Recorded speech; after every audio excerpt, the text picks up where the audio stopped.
Good evening. Welcome. This is Hot Edition. We're live Money Yusab at Desawe Kanda. Also live on Kesmi 107.1 in Tamale and beyond.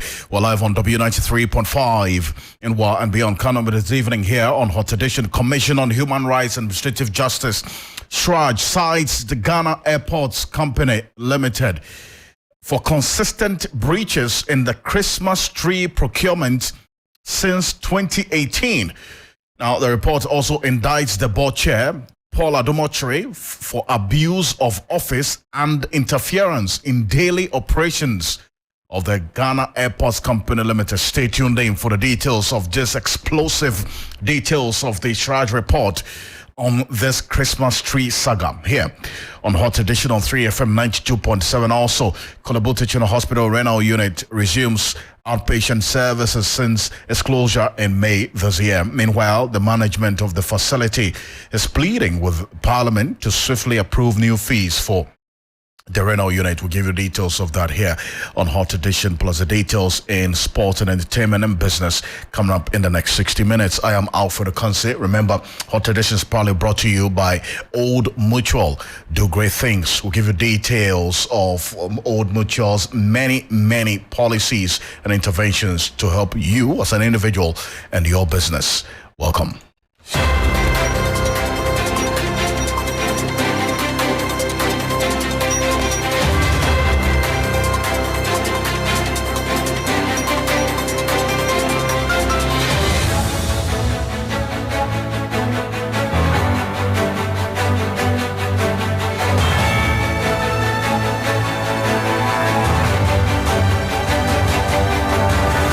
Let's get into the details now, shall we? Now, you remember this Christmas tree purchase saga at the Ghana Airports Company Limited, Terminal 3, a couple of years ago. Now, here's what's happened. The Commission on Human Rights and Administrative Justice, Shraj, has found the Ghana Airports Company Limited guilty of consistent breaches of the procurement laws. According to Shraj, the airport company has since 2018 carried out the procurement of Christmas trees with public funds, but failed to comply with the procurement laws. In January 2022, a private citizen, called Amengo Atego, petitioned the commission to probe the procurement of Christmas trees decorations by the airport company in 2021 at the cost of 118,000 Ghana cedis. Now, Shraj, in its report, found several instances of breaches by the company. It also cited the board chair, Paul Adomotri, that's the board chair of the Ghana Airports Company Limited, Paul Adomotri, of abuse of office, while also warning him to desist from interfering in the daily operations of the company.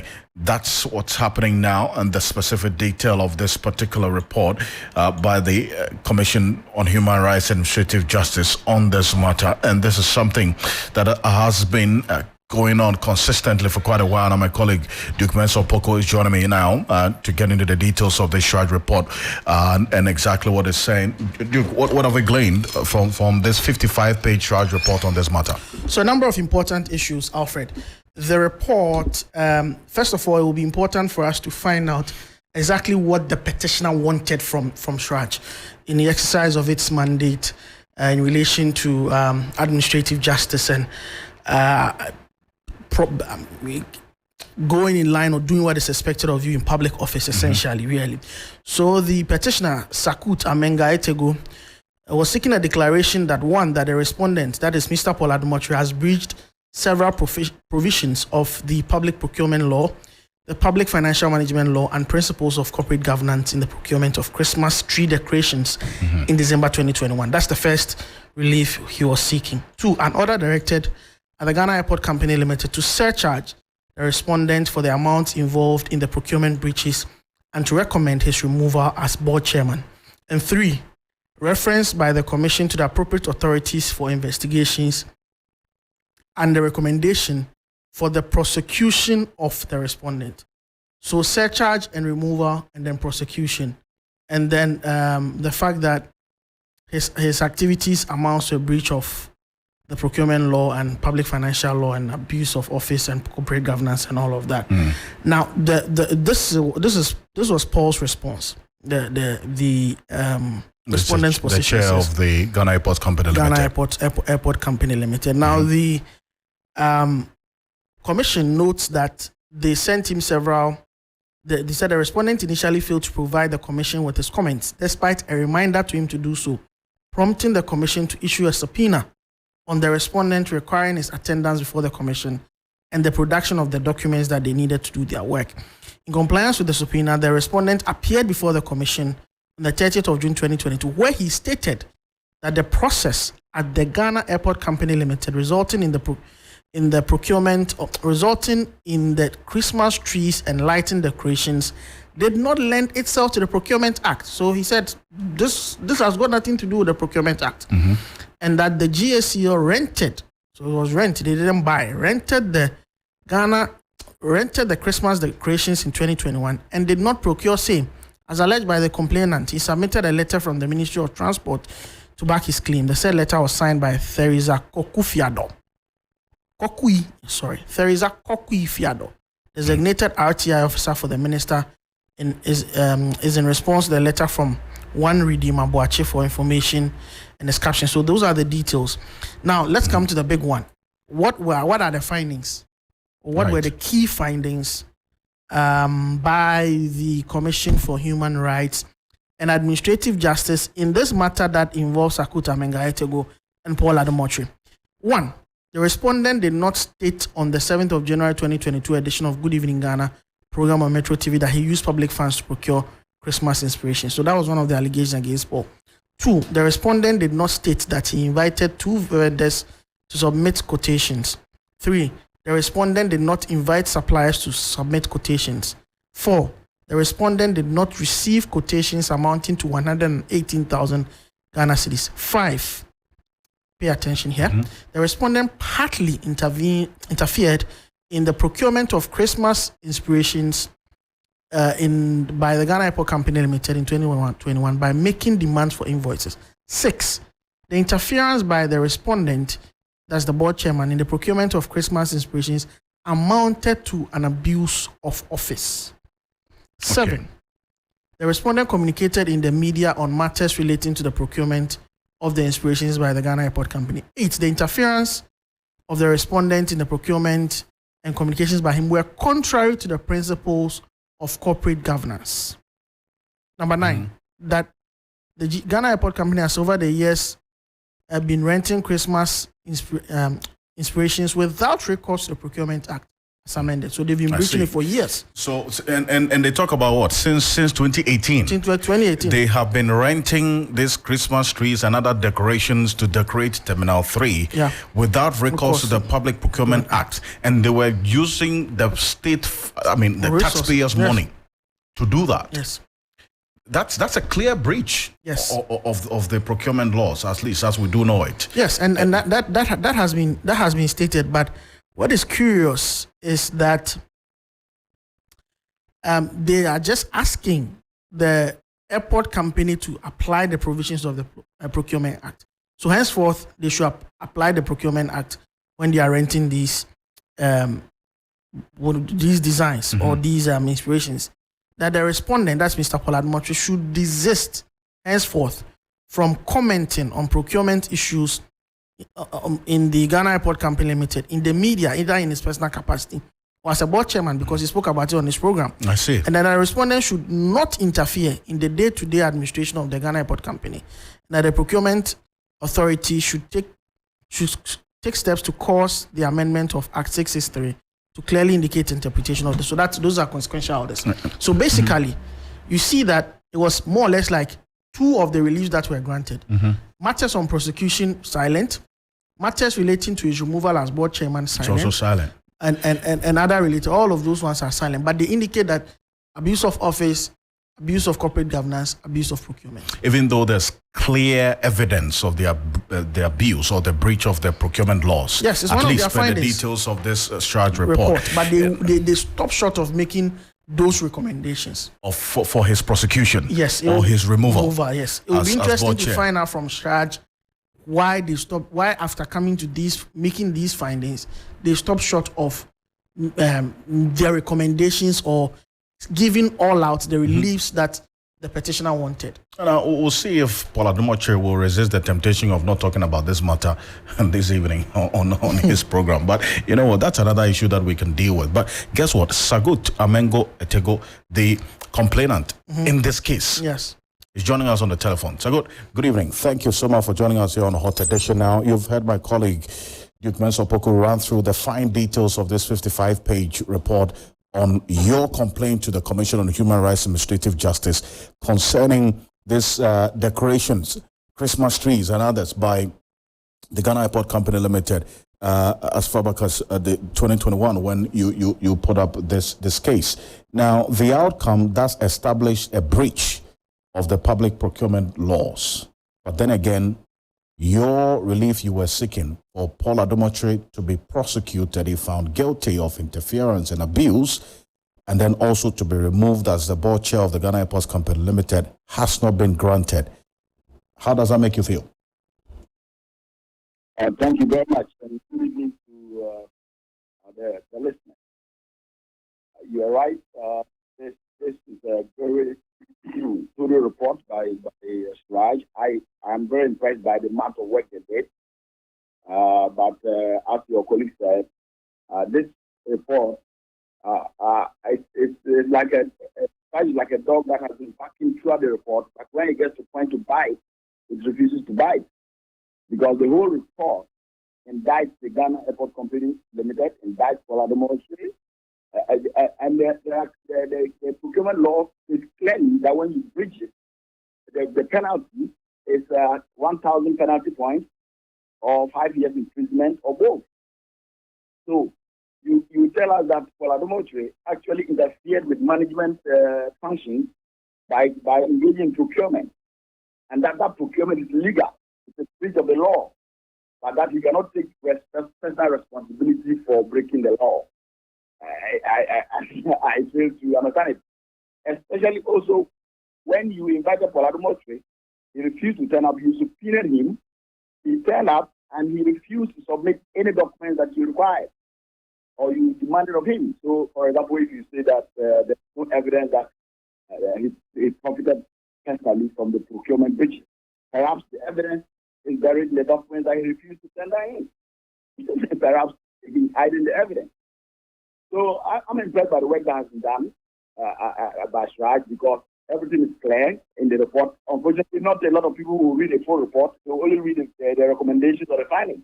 But the most important for me, the most important recommendation is the fact that they are asking the public procurement authority to amend the law and to include the definition of procurement, because apparently the Paul Adumoche and the Ghana Airport Company Limited pretended that they didn't understand the meaning of procurement, or they don't know what procurement is about, because they are claiming that by renting they did not procure. But like this clearly that look, once public funds are used, whether you are renting, you are leasing, you are whatever term you use, it is procurement.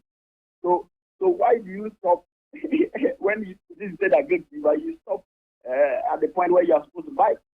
So I feel really a bit shocked by that, but I'm not too surprised because I know that there is government interference in the work of Siraj, and Paul Adumoche being somebody affiliated with this government, being known recently to defend a lot of corruption and corrupt officials in government.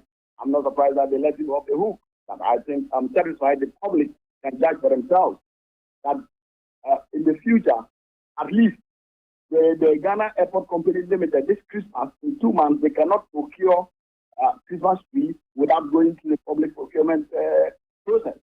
I hope they have not already gone to rent some Christmas trees without passing through the process, because now it is very clear that it is a breach of the law.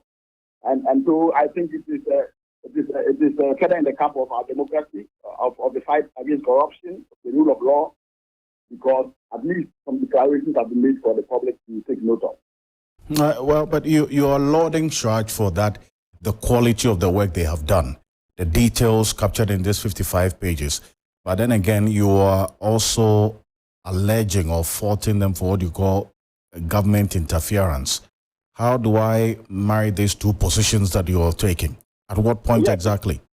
Well, you can marry if I look at the very contradiction that this is an investigation that took almost 2 years. First of all, almost 2 years, which I think is really extremely long. Then it says that you invite the man, he refuses to show up, you subpoena him, he turns up a month later and refuses to submit any document that you demanded of him. And then you say that there's no evidence that there's any corruption. But you could not subpoena the document. Why did try not go further to subpoena the document? Is it because they just didn't want to step on other tools? Because the Minister of Transport is also involved. Don't forget, it is the Minister of Transport that wrote that letter to Shraj. And in fact, Shraj interviewed an official from the Ministry of Transport, and they all defended the actions of the Ghana Airport Company Limited by saying that they did not do procurement.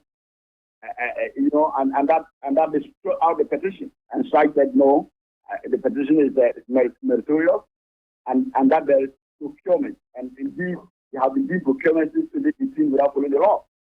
So clearly, there is no reason why Shraj then stopped short of fighting.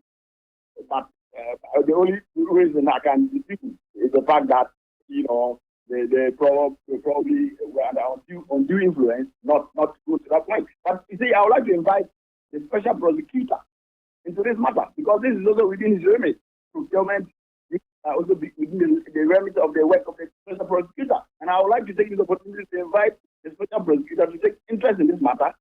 Since Raj decided not to bite, the special prosecutor can then use this report, this indicting report, and go further, and maybe can prosecute him if the public is really outraged about this matter.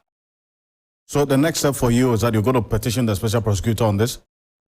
Well, petition him, or I'm inviting him already on the airwaves, because I don't think the special prosecutor needs petition before he takes steps on this matter. In fact, when the issue of the Minister of Sanitation came out, nobody petitioned the special prosecutor, and he went ahead to get into involved. So I am very sure that the special prosecutor and his agent are listening. I'm inviting him and his office to take interest in this matter, because this is a matter of public interest. I see. But then again, this is a report that has been made public. Yes, your expectations or what you were seeking from the Shraj to act on, about 50% of it has been granted. The prosecutions and others, well, Shraj thinks otherwise. That's what I'm asking. So what next for you? Are you leaving this matter here, even though Shraj did not fully meet your expectations or the reliefs you were seeking from them? I have done my duty as a citizen, not a spectator. I refuse to allow this story to die a natural death. In fact, if I had not gone to Shraj, we would not be talking about this matter again. This matter would have been dead forever. And so I think I have done what as a public, also a public defender, as a journalist myself. I think I've done what I ought to do by going further with this matter to Shraj. And the facts are out there. The court of public opinion is the best judge. They can see clearly that the man is guilty. So the public will have to decide why is it that he's guilty and yet they refuse to hang him. I am expecting, as I said already, that the special prosecutor will get interested in this matter. If he doesn't get interested, I might take the step to officially petition him. But I don't expect him to wait for me to petition him, because this is a matter of public interest. So I think there's also the fact that the tribe is asking the PPA to amend the law and to define procurement. And he's issued directives to the Ghana Airport Company Limited to ensure that going forward they will follow the procurement law. I think that's an achievement. And the only thing is that they have refused to allow those who cause this breaking of the law to suffer the penalty for it. That's what I can understand, and I think the public will judge them for that. Well, and I do thank you as well for making the time to talk to us. Appreciate it. Thank you so much. Thank you very much. Sagut Amengo Etego, who is the complainant in this particular case at the Commission on Human Rights and Restorative Justice Shraj, where the commission, Shraj, has found the Ghana Airport Company Limited guilty of consistent breaches of the public procurement laws. According to the commission's report, the Ghana Airport Company since 2018 undertook the procurement of Christmas trees with public funds, but failed to comply with the public procurement laws. In January 2022, a complainant whom you just heard me speaking to, Sakut Amenga Etego, petitioned the Commission on Human Rights and Restorative Justice to investigate possible abuse of office in the 2021 procurement of a Christmas tree for decorative purposes at a cost of 128,000 Ghana cedis. In fact, the findings found the board chair and journalist Paul Adomotre guilty of abusing his office. Now, the commission in their findings established that Paul Adomotre has no locus in procurement matters. It goes on to say that Paul Adomotre's active participation in the procurement process of the Ghana Airport Company Limited was a form of interference in the management functions of the company and therefore contrary to the principles of corporate governance.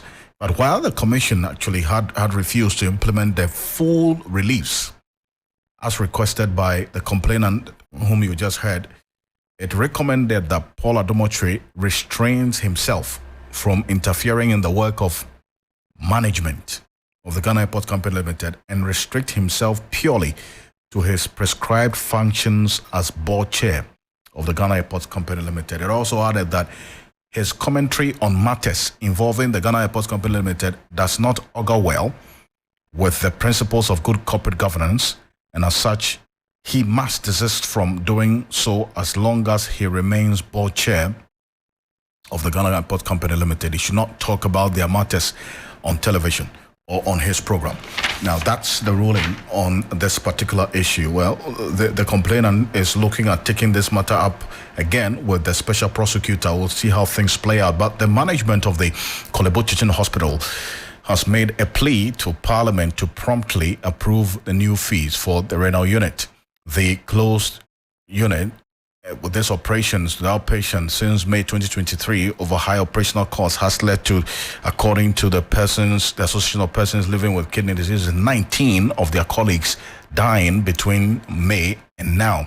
Now, it resumed operations today after sustained agitations by kidney patients and the general public. Since the facility's closure, these patients who have died, unfortunately, as a result of this situation, has left the many people who are living with kidney diseases worried.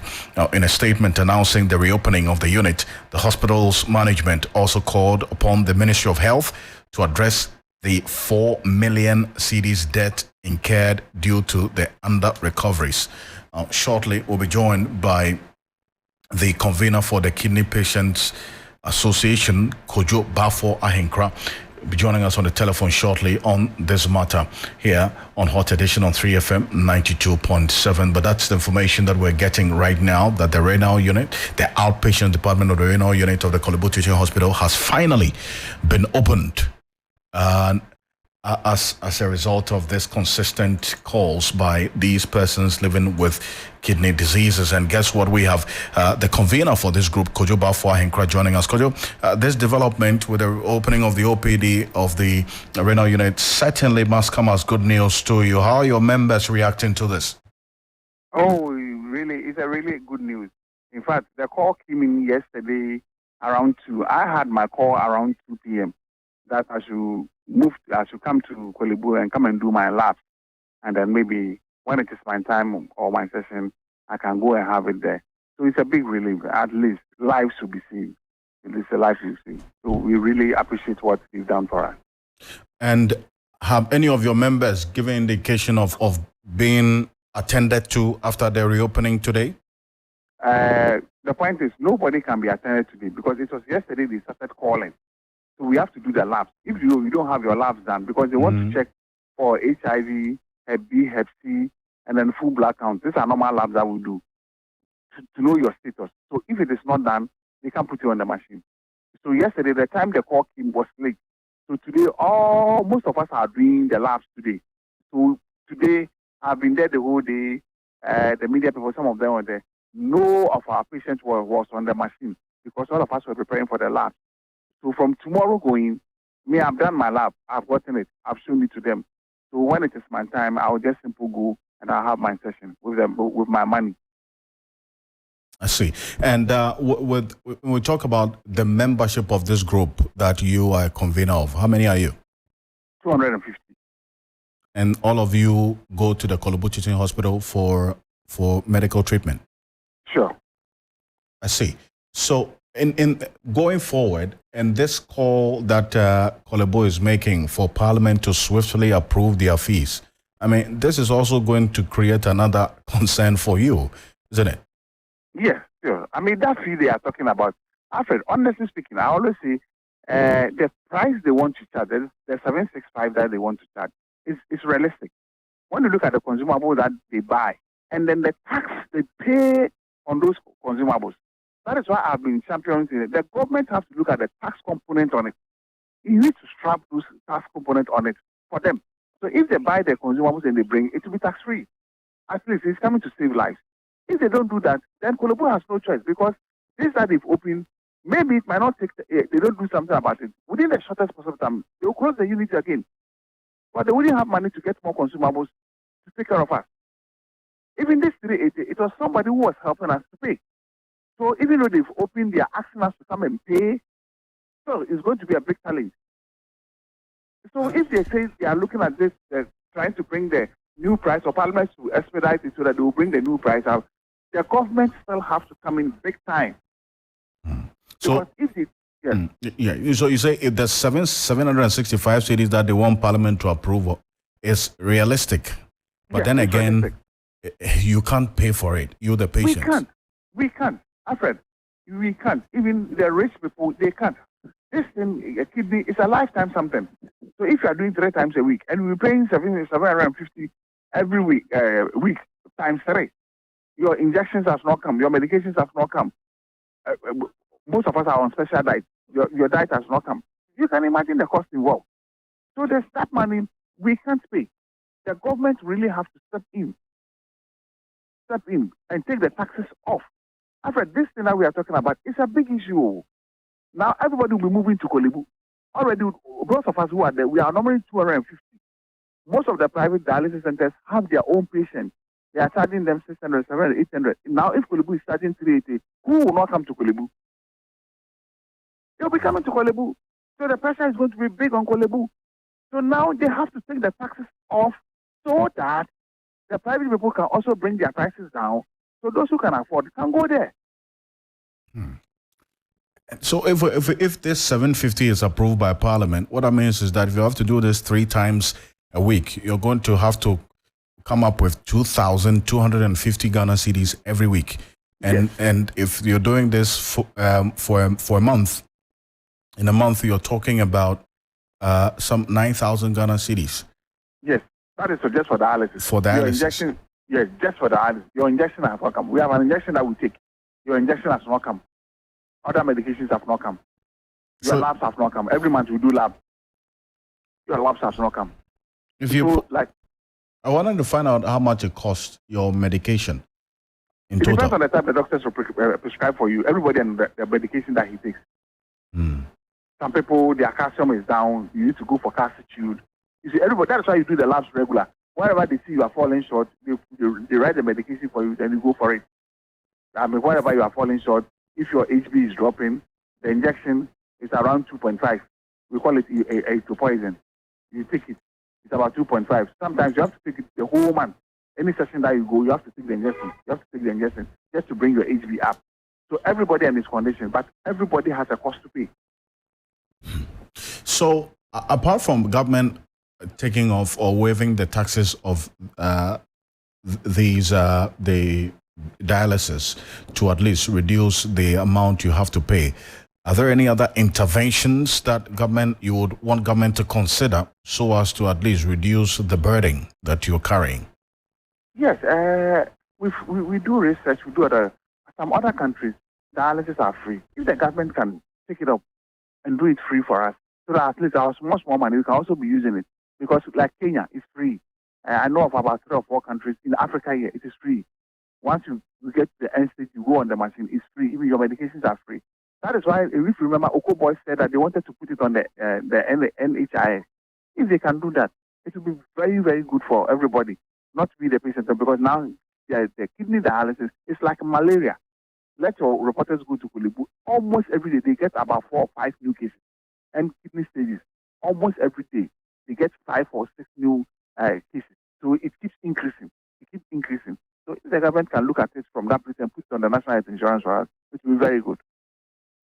We'll see how the coming days will look like, especially because of how telling the situation has been, and the fact that it's been at the forefront in conversations, and then also some of these considerations coming up. So let's see how Parliament would also take it up. But Kojo, I thank you so much for joining us and sharing your thoughts as always. Appreciate it. All right, thank you very much, sir. As Kojo Bafo is a convener for the persons living with kidney diseases who attend the Korle-Bu Teaching Hospital renal unit for dialysis. The good news is that, yes, it's been opened, but then again, they have a lot to deal with. If Parliament approves this 750 cedis, the new price that Korle-Bu wants, so as to be able to take care of their expenses. Already they are dealing with a 4 million cedis debt that has incurred due to under-recoveries. But public health specialist Dr. Thomas Anaba has called for a clear policy on how to fund treatment of renal patients going forward.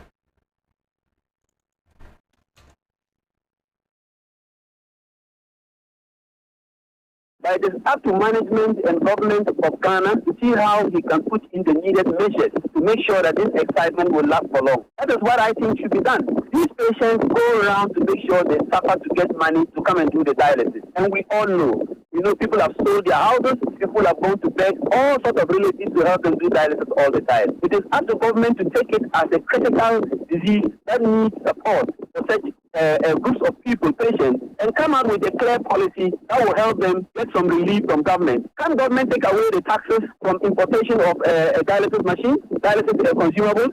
Government can do that. After all, we've given, as I told you some time ago, we've given out tax exemptions for people to build hotels in millions. We can also do it. That group of people are also contributing in a way to the economy. Their relatives are contributing in a way to the economy. And they are also human beings who need help to keep them alive. Dr. Naba, briefly before you take leave of us, the health minister, Kwame Menu, has been summoned in Parliament. Is expected to appear before the House in the coming days. What do you expect to hear from him? Oh, I expect him to send a blueprint on what they are planning to do for all Ghanaian patients suffering from dialysis. And that blueprint should be a sustainable blueprint with clearly demarcated funding sources and then and how it is going to be used. And ring-fencing that fund for only dialysis patients. That is what I expect to hear from him. A clear blueprint with a strategic plan on how to provide dialysis services in Ghana, affordable to all those who fall victim of renal disease. Dr. Thomas Anaba is a public health specialist. The time check is some 24 minutes top of the hour, 6 p.m. here on Hot Edition on 3FM 92.7. We're live on Kesmi 107.1 in Tamale and beyond, and also on W93.5 and one beyond. And remember, Hot Edition is proudly brought to you by Old Mutual. Do great things. And gone by Commission on Human Rights Administrative Justice, Shraj, cites the Ghana Airport Company Limited for consistent breaches in the Christmas tree procurements for the decoration of Terminal 3 since 2018. The report also indicts the board chair and journalist Paul Adomotri for abuse of office and interference in the daily operations of the company. Also, we've been talking about the Korle-Bu Teaching Hospital renal unit resuming outpatient operations and services since its closure in May this year. The management of the facility is pleading with Parliament to swiftly approve the new fees for the renal unit, and that's what the persons living with kidney diseases say. It will be a daunting task for them, raising 9,000 Ghana cedis a month for just dialysis costs. But Accra recorded a 17% decline in road fatalities from 123 in 2021 to 102 in 2022, according to the Accra Road Safety Report. Now, road safety advocates say increased sensitization and adequate investment into road infrastructure will further reduce the numbers. Now, 2,373 road traffic deaths were reported in 2022, with pedestrians being the most affected, according to the report. It also adds that out of every 10 road fatalities, 8 are men. While more crashes were recorded on weekdays, fatalities increased on the weekend, with the N1 highway being a high-risk fatal crash corridor in the last 5 years. Dr. Raphael Ewa is a research lead of Road Safety Group, Vital Statistics, and giving us details of that.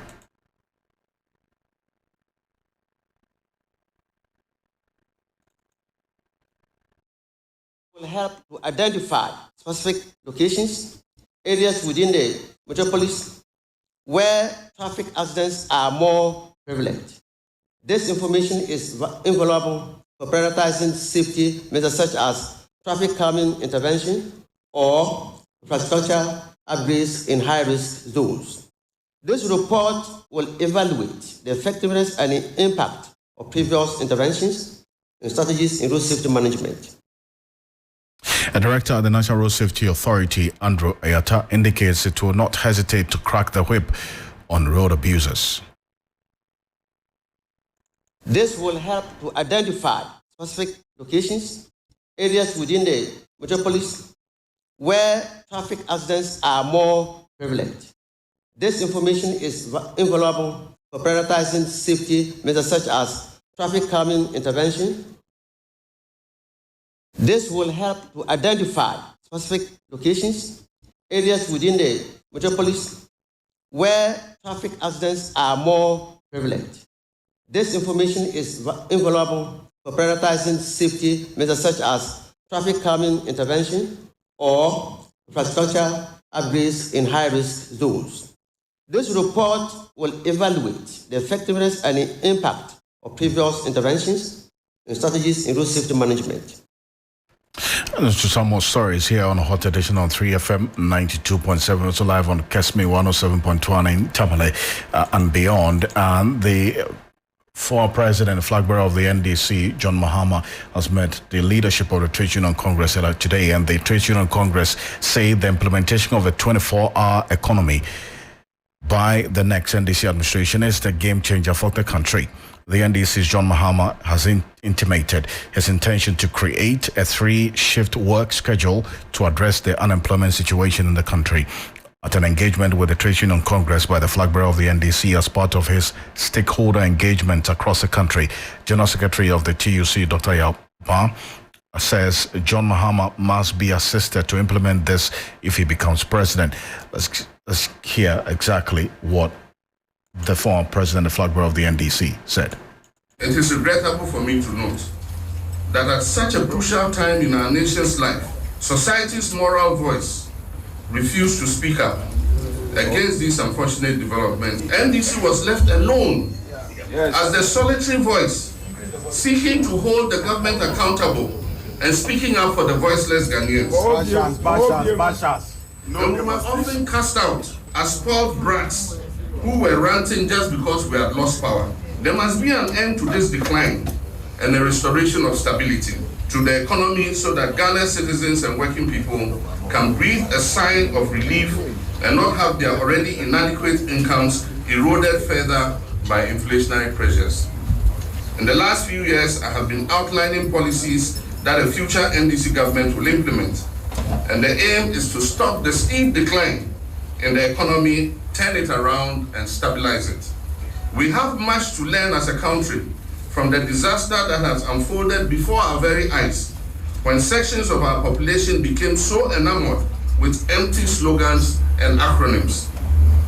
We will focus on substantial government issues to get the job done in a no thrills, no frills manner. We will cut out the rigmarole and deliver realistic policies to impact our economy and our country positively.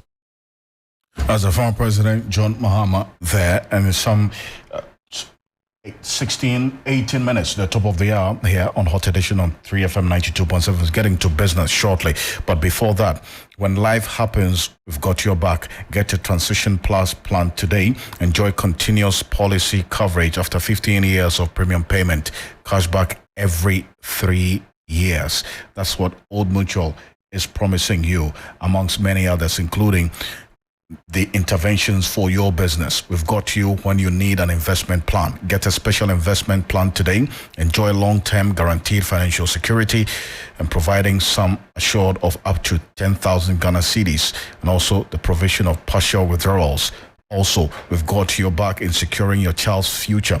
Get an education plan today with Old Mutual, the continuous support for your child's education in unexpected situations, and the flexible partial withdrawals for your fees. Old Mutual, do great things. We'll be back shortly with business after this quick break.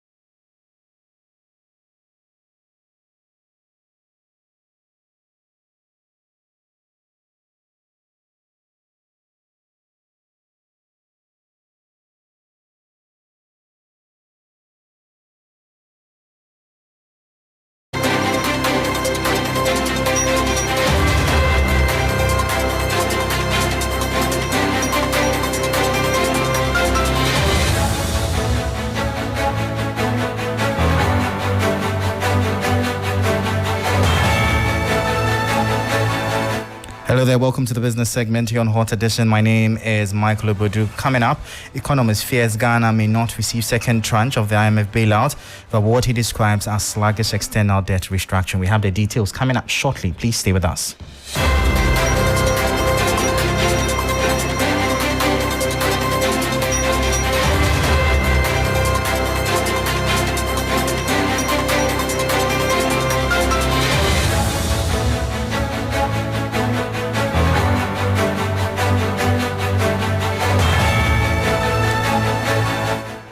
Well, thank you for staying with us. Let's go straight into our top story as Ghana's second tranche payment of the $600 million by the International Monetary Fund seems to be in limbo. That's according to economist Dr. Saad Idrisu, who says government has not been able to achieve a satisfactory external debt restructuring as of now.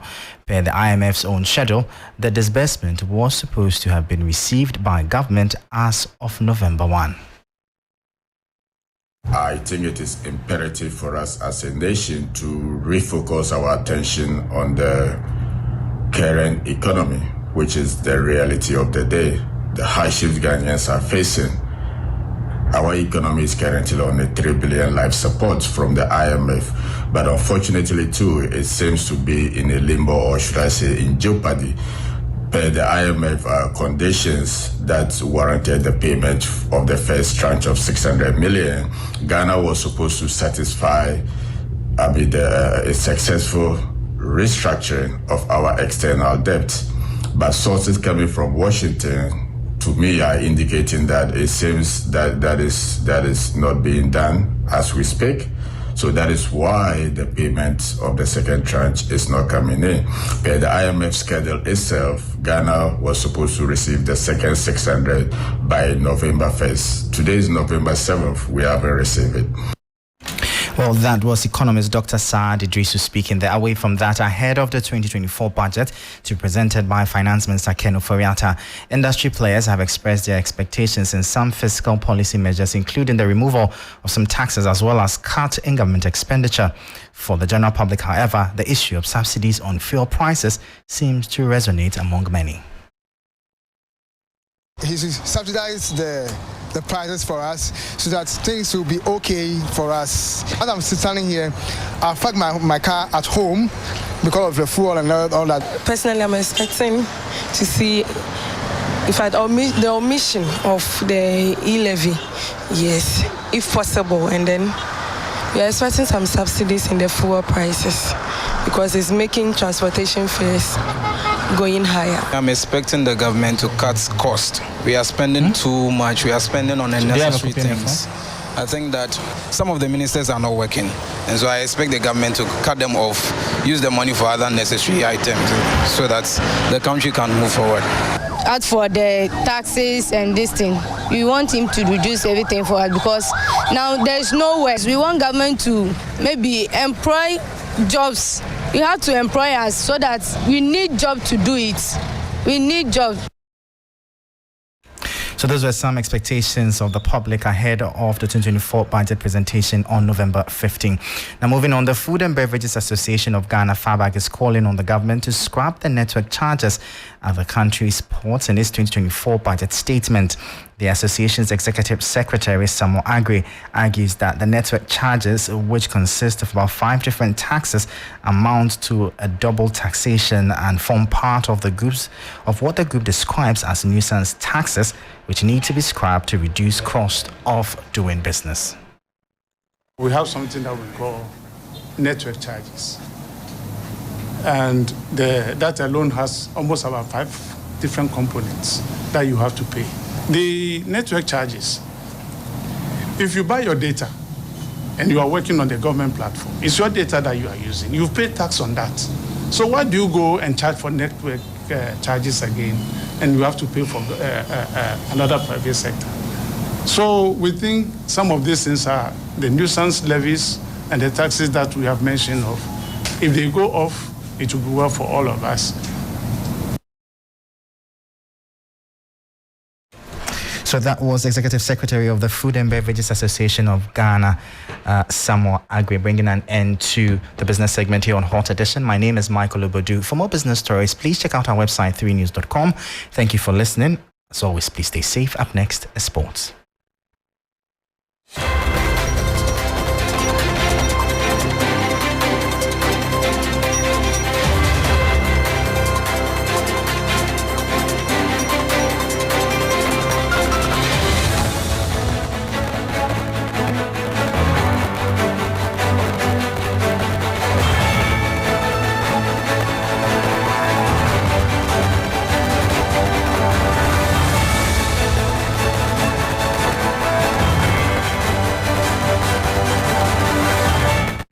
It's time for sports here on the 3FM Hot Edition. My name is Bill Lishen, and of course today is Champions League Day, and here are the fixtures for you for tonight.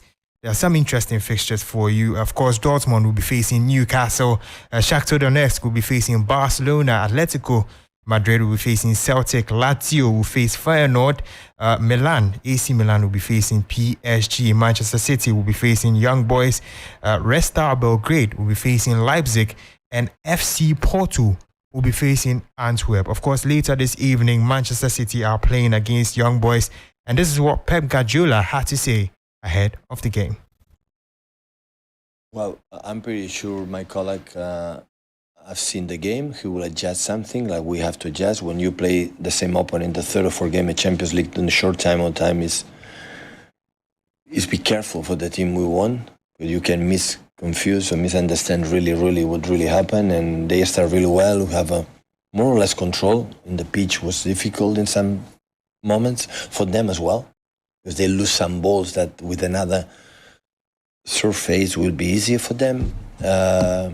I have a good impression when I played there. That's why I was really pleased with the team. That was Pep Guardiola, the head coach of Manchester City. To some good news for Real Madrid fans, Eduardo Camavinga has signed a new contract with Real Madrid, which would keep him at the club till 2029. The French midfielder joined a few years back and led Real Madrid to a Champions League win during the 2021-22 campaign, and so this is very good news. This is on the back of a contract extension by Vinicius Jr., a star footballer for Brazil and Real Madrid.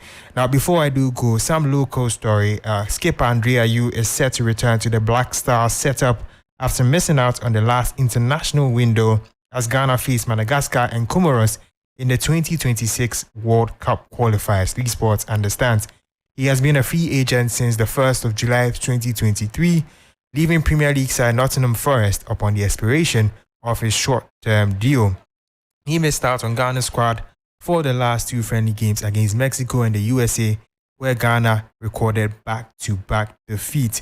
3 Sports also understands that Almeria midfielder Idrisu Baba and Anderlecht midfielder Majid Ashmeru will be given the nod to return to the team. Now, Ghana will be playing against Madagascar in their first 2026 World Cup qualifier on November 17 in Kumasi, and they will travel to Comoros 4 days later to face Comoros also in the 2026 World Cup qualifiers. That brings an end to the sports segment here on the 3FM Hot Edition. My name is Bill Lishen, and up next is entertainment with Akofa standing by.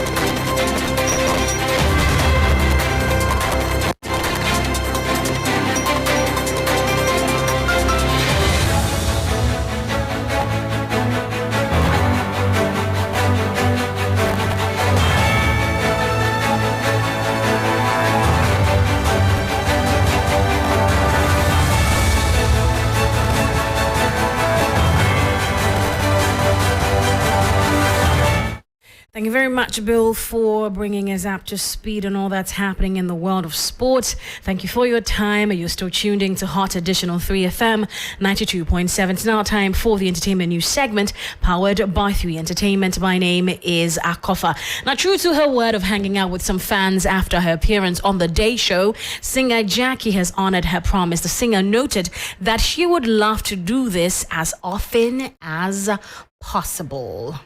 Final words. After the show, Akoto and what's your name? Michael and Sefa.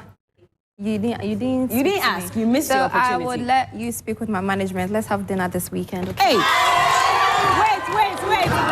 After making an appearance on The Day Show with Bella Mundi, singer Jackie promised to hang out with some hardcore fans.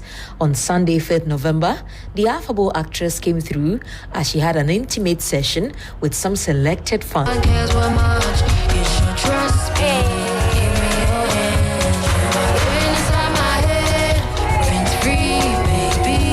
It's exciting. I always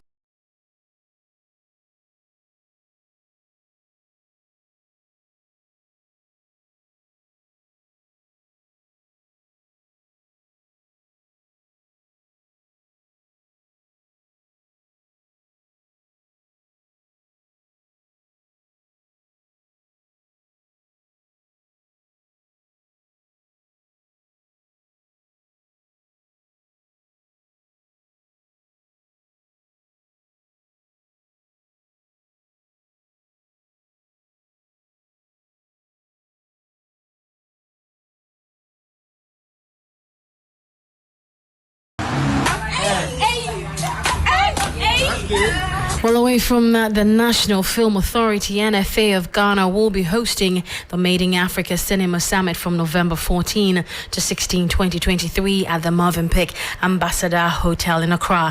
The Africa Cinema Summit is a platform that brings together stakeholders from the cinema industry across Africa to highlight the peculiarities in the African cinema space, as well as the challenges and the numerous opportunities the industry offers. It is also aimed at creating a compelling and conducive avenue for participants to network, foster partnerships, generate leads, and possibly close deals during the event and thereafter. According to Juliet Santua Sante, the Chief Executive Officer of the National Film Authority and a convener of the summit, if film stakeholders don't find a way to get the largest youth population into the cinemas, Africa will not be the only loser. Major businesses may collapse, and a great culture of going to the cinema may be lost to the world forever, depriving the world of the magic of cinema. And finally, before I take leave of you, let's turn our attention to Nigerian chef Hilda Bassi, who has congratulated Irish chef Alan Fisher on setting a new Guinness World Record for the longest cooking marathon. Alan Fisher, an owner and chef of a restaurant in Japan, recently broke 2 cooking-related Guinness World Records titles. Alan claimed the longest cooking marathon individual after clocking in a time of 119 hours 57 minutes. That is more than 24 hours longer than the previous record held by Nigerian chef Hilda Bassi. Alan then claimed the longest baking marathon individual with a time of 47 hours 21 minutes. The previous record holder was Wendy Sadner from the USA with a time of 31 hours 16 minutes. Now, the previous record holder Hilda Bassi took to social media to congratulate Alan on his incredible accomplishment. Huge congratulations to Alan Fisher. 119 hours 57 minutes is a huge achievement, and I wish him all the best as the new world record holder. She posted on X, formerly known as Twitter. And also, there's 4 days more to go for 927 Jam with King Kweku Mensah, starting this November on 3FM 92.7. Starting this Saturday, actually. It will be on every Saturday 7 to 10 p.m. And so keep your dial locked on 3FM 92.7 for all the goodness that will happen on that show and the excitement as well. Now, that's it for the entertainment news segment here on Hot Edition, powered by 3 Entertainment. My name is Akofa. Thanks for listening, and keep your dial locked on. This is your urban lifestyle radio. The 3FM Drive with Giovanni Caleb continues after this. Don't go anywhere.